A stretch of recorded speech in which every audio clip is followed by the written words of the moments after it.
Good evening guys, कैसे हो आप सब। होप आप सब लोग बहुत ज़्यादा अच्छे होंगे। वीडियो को पूरा ज़रूर देखिएगा क्योंकि इसमें मैं आज अपने बारे में नहीं, किसी और के बारे में नहीं, एक बहुत ही अच्छी यूट्यूबर के बारे में बात करने जा रही हूँ और वो है निधि की दुनिया। जैसे कि आपने टाइटल देख करके समझ गए होंगे, तो वो अभी मैं कुछ भी फालतू बातें नहीं करूँगी, मैं सिर्फ उनके बारे में 2-4 बातें कहने के लिए आई हूँ। और दूसरी चीज़, अगर आप देख रहे हो तो थोड़ा सा मेरा वीडियो प्लीज़ लास्ट तक ज़रूर देख लीजिएगा। बहुत ज़्यादा लेंथी मैं वीडियो बनाने वाली नहीं हूँ। उनको कहा जाता है कि वो मनहूस हैं। इस क्यों कहा जाता है? क्योंकि उनकी शादी के कुछ ही साल बाद, यानी कि 2 से ढाई साल के बाद ही उनके जो हस्बैंड थे वो एक्सपायर हो गए बीमारी की वजह से। ठीक है, बीमारी की वजह से वो एक्सपायर हो गए। और उनका बहुत प्यारा सा एक बेटा है, विहान नाम है उसका, और वो भी बहुत अच्छी है। जो निधि है वो भी बहुत प्यारी सी, क्यूट सी, इतनी अच्छी है, इतनी इंटेलिजेंट, उनकी क्वालिफिकेशन इतनी अच्छी है। उसके बाद भी उनको ये टैग दिया जाता है कि वो मनहूस हैं। क्यों भाई, क्यों टैग दिया जाता है? ससुराल वालों की तरफ से उनको ये कहा जाता है कि तू मनहूस थी और तेरे आने से मेरा जो लड़का था वो चला गया। तो ऐसा कभी होता है? क्यों किसी को, अगर वो उनका बेटा बीमार था, बीमारी के बाद वो एक्सपायर कर गए सनी, तो उस पर आखिर कहाँ से निधि की उसमें उनका हाथ था कि उन्होंने कुछ ऐसा कर दिया हो, या उन्होंने कुछ ऐसा बना के उनको खिला दिया हो, या उन्होंने कुछ ऐसा इतना उनको डिप्रेस्ड कर दिया हो, इतना उनको टेंशन दे दी हो जिसकी वजह से वो बीमार हो गए और एट लास्ट ख़त्म हो गए।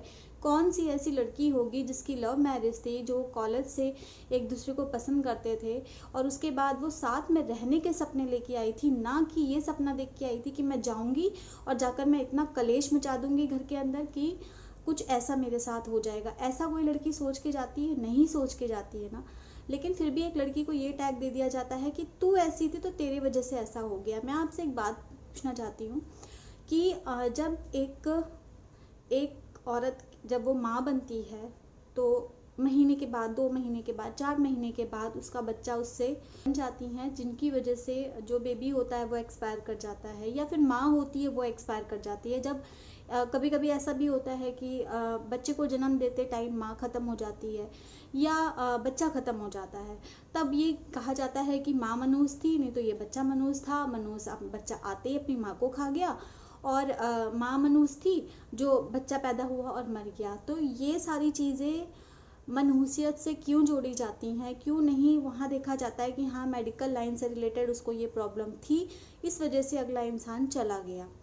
और मैं कहना चाहूँगी, देखिए मैं आपको एक छोटी सी, बहुत छोटी सी एक स्टोरी सुनाना चाहती हूँ, और वो स्टोरी को सुनने के बाद आप भी ये बोलोगे कि ऐसे भी लोग हैं दुनिया में। निधि के ससुराल वालों ने उसको घर से हटा दिया है, यानी कि वो अब उन्हें नहीं बुलाना चाहते अपने घर में, अपने फैमिली मेम्बर नहीं बना के रखना चाहते हैं, क्योंकि उनका लड़का जा चुका है और उनको ये फील होता है कि इसकी वजह से सब कुछ हो गया, ये मनहूस है तो इसको घर से निकालो। ठीक है, उनका कुछ भी नहीं, उनका बेटा गया है, लेकिन उस लड़की का तो सब कुछ चला गया, सब कुछ ख़त्म है। तो ऐसी सिचुएशन में तो ससुराल वालों को, क्योंकि उसके पास उनके बेटे की आखिरी निशानी है विहान, उसको एकदम संभाल के रखना चाहिए था। उस विहान के अंदर ही अपने बेटे सनी को देखना चाहिए था और उसको अपने साथ में रखना चाहिए था, ना कि उसे इस तरीके से हटा देना चाहिए था अपनी ज़िंदगी से। ये तो बहुत ज़्यादा गलत है। मैं आपको एक स्टोरी बताती हूँ, अपनी खुद की आंखों देखी हुई। एक आंटी अंकल थे, उनके 2 बेटे और 1 बेटी थी।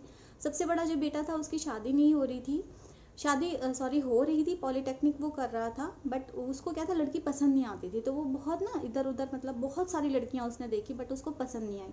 फाइनली जाकर के उसको एक लड़की पसंद आई, जो जिसके पापा उसके रेलवे में थे, और वो अकेली लड़की थी, 1 भाई 1 बहन थे, तो लड़की अकेली थी। वो पसंद आती है, शादी हो जाती है। घर वाले मना करते कि मत कर, क्योंकि उनको अच्छा खासा कुछ चाहिए था, दहेज वगैरह वो उतना नहीं दे पाते हैं, लेकिन लड़के को लड़की पसंद थी, इस वजह से शादी हो जाती है।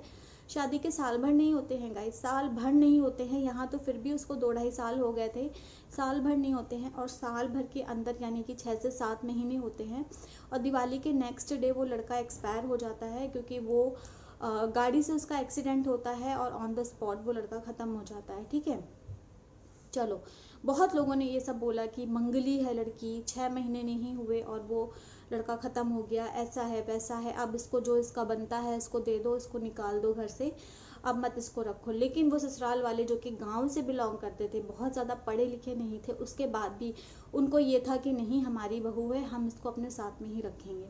उनका जो छोटा लड़का था, बड़े और छोटे में बहुत ज़्यादा गैप नहीं था, यानी कि जो देवर था वो बहुत ज़्यादा छोटा नहीं था। तो उन्होंने क्या किया, उन्होंने ये डिसीज़न लिया कि अभी नई लड़की है, इसका भी जो जीवन है वो ख़राब हो जाएगा, तो अभी बच्चे भी नहीं थे, तो उन्होंने बोला कि हम अपने जो छोटा वाला लड़का है उसके साथ में इसकी शादी कर देंगे। तो उन्होंने फाइनली जैसे थोड़ा बहुत अपना करके शादी कर ली और वो लड़की फिर से दूसरे बेटे के साथ में आ गई घर। और 1 साल हुआ उनको, फिर एक बेटा भी हो गया। और बेटा होने के बाद मुश्किल से 1.5 साल हो पाए थे, बेटे को 1 साल हुआ था, उसका फर्स्ट बर्थडे ही निकला था। और उसके बाद क्या हुआ, वो जो लड़का था एक दिन शादी पार्टी में जो डीजे वगैरह लगता है वहाँ पे गया, कुछ दोस्त उसको लेकर के गए, वहाँ पे वो डांस कर रहा था। और डांस करते करते क्या हुआ, पीछे नाला था और अर्थिंग वगैरह ले रखी हुई थी वहाँ से, तो वो नाले में ही गिर गया डांस करते करते, और करंट की वजह से उसकी ऑन द स्पॉट वो ख़त्म हो गया। ठीक है, 2 लड़के थे, दोनों लड़के ख़त्म हो गए। और एक ही लड़की से, जबकि इतने सारे लोगों ने बोला था कि नहीं नहीं ये तो मंगली है, ये तो ऐसी है, ये तो वैसी है, इसके साथ दोबारा मत करो, लेकिन उसके बाद भी जो वो पेरेंट्स थे ना, उन्होंने बोला नहीं ऐसा कुछ भी नहीं होता है। उन्होंने दूसरे लड़के के साथ भी करी और उनका दूसरा लड़का भी ख़त्म हो गया। वो पेरेंट्स इतने अच्छे थे कि उसके बाद भी उन्होंने अपनी बहू को, क्योंकि बेटा एक हो चुका था, उन्होंने अपनी बहू को अपने साथ में रखा, अपने पास रखा। वो बेटा आज जो उनका नाती है वो उनके साथ में रहता है, उनकी बहू उनके साथ में रहती है। वो बोलते हैं कि मुझे इन्हीं में अपने बेटे नज़र आते हैं और मेरी किस्मत ख़राब थी।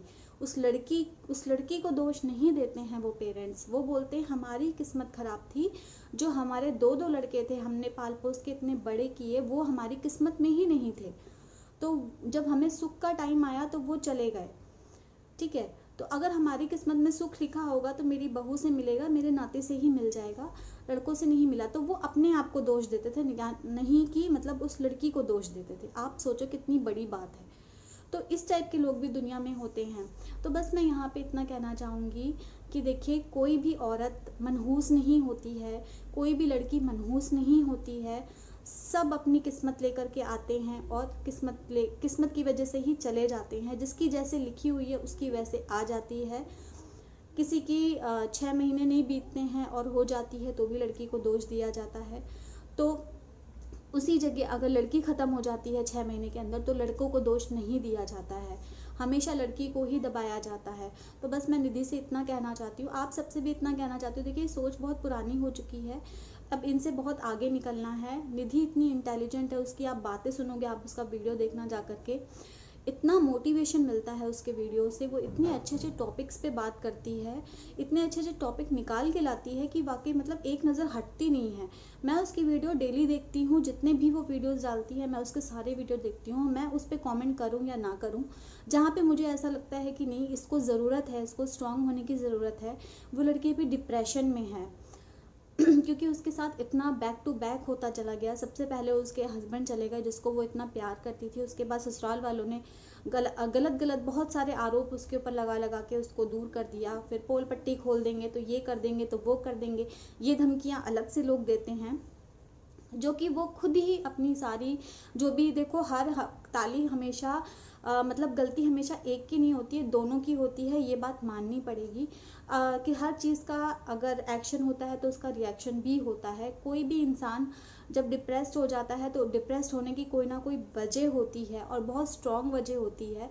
उसी टाइम पे वो कुछ ऐसी गलतियां कर देता है तो उसी में उसको बार बार ये कहा जाता है कि मैं तुम्हारी पोल पट्टी खोल दूंगी, जबकि उसने अपनी वीडियो में हर चीज़ एकदम क्लियर बोली है, तो उसकी पोल पट्टी की तो कोई बात ही नहीं बनती है। और यहाँ पे मैं सिर्फ इतना कहना चाहूँगी निधि से कि निधि आप बहुत स्ट्रांग हो, आप ऐसे ही स्ट्रांग रहो। दुनिया क्या कहती है उस पर मत जाइए।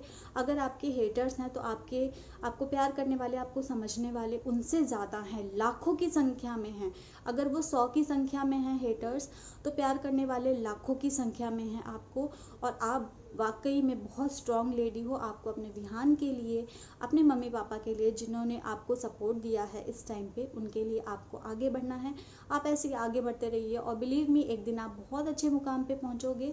हम सब आपके साथ में हैं। तो ऐसे ही अपने प्यारे प्यारे मोटिवेशनल वीडियोस डालते रहिए ताकि और भी लेडीज़ जो हैं इस टाइप की वो सुने, हम जैसे भी सुने और बहुत मोटिवेट होते हैं। आपसे कुछ करने की, कुछ कर गुजरने की हिम्मत आती है आपको देख करके।